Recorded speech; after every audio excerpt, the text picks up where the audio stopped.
We are grateful to our sponsors, Kelly Stafford with Stafford Tree Service, and also Black Cow Cow Manure.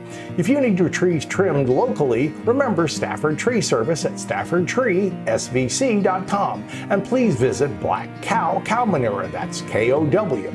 Remember, both of the contact details are in the description below. Hi, I'm Stan DeFreitas for the Ask Mr. Greenthumb gardening segments.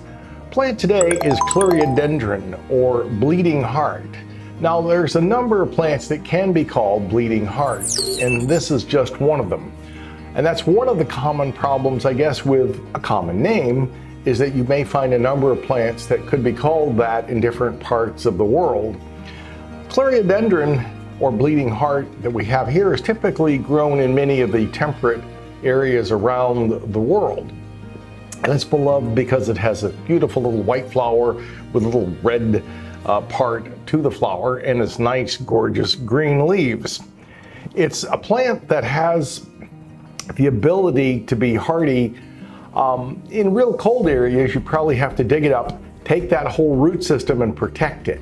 But in southern areas, like in Florida, you could have this plant and have it year round, and it may get nipped a little bit by cold, but it almost always comes back. Now it's considered a herbaceous perennial, and that just means it'll last a number of years. Probably not gonna last, like an oak tree where it's gonna last hundreds of years. This is probably has a lifespan of about 3 to 5 years if it's left by itself. Now you can divide some of the root system. It has undergrown rhizomes or stems that can be divided, and that's one of the ways that this plant can be propagated. I would say that you want to improve the soil. You want to peat cow, really make that good soil when you plant it. And if you haven't added that to the soil in a while, you probably should. I'm always amazed. My son and I are out looking at people's plants all the time, and I'll ask them, when's the last time you fertilized? And they'll go, was it 5 years ago or 10 years ago when we first moved in?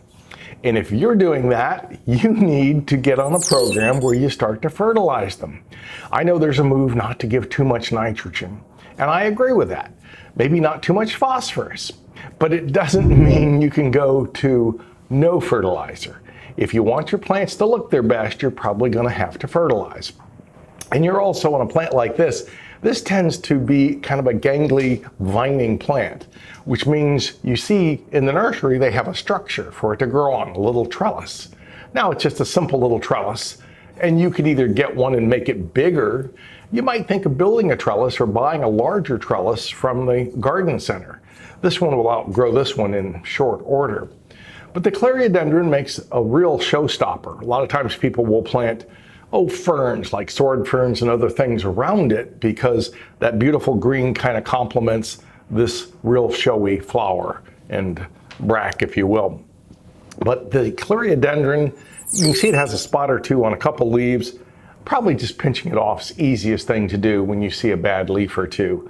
I would trim it back from time to time. When it gets real tall and gangly, you need to trim some of that back. Remember, the new growth is where the flowers come. So if you've had one that's a couple of years old, you may need to kind of deadhead it, take back some of those stems so you pop out a lot of new growth, and that new growth is where you're going to get the flowers.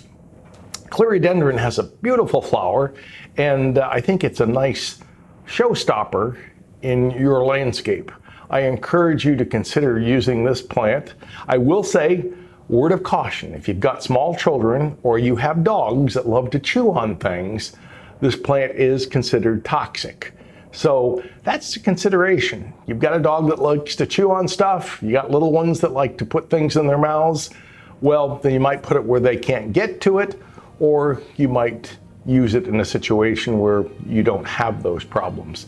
I don't say they're problems. It's good to have dogs and it's good to have children, but you don't want to have a problem with this plant and your child or dog. So do remember that it does have a potential for toxicity. Many of the plants that we have in our yard do have that potential. So you need to put it in an area where it's hard to get to.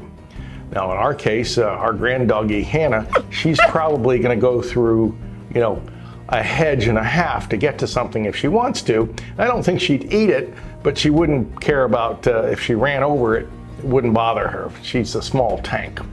So if your dog's a small tank or your granddoggy is a small tank, you might consider this plant to put it in an area where your little tank dog isn't going to get to it too often. Make sure you fertilize it well. Make sure it gets bright light. In Florida, you might have it in partial shade because we get hot and we get really sunny, almost too much of a good thing in the middle of summer. So you might want to put it where it's getting mostly good sunlight, but maybe not that killer west sun in the afternoon. If you do that, you'll have good results.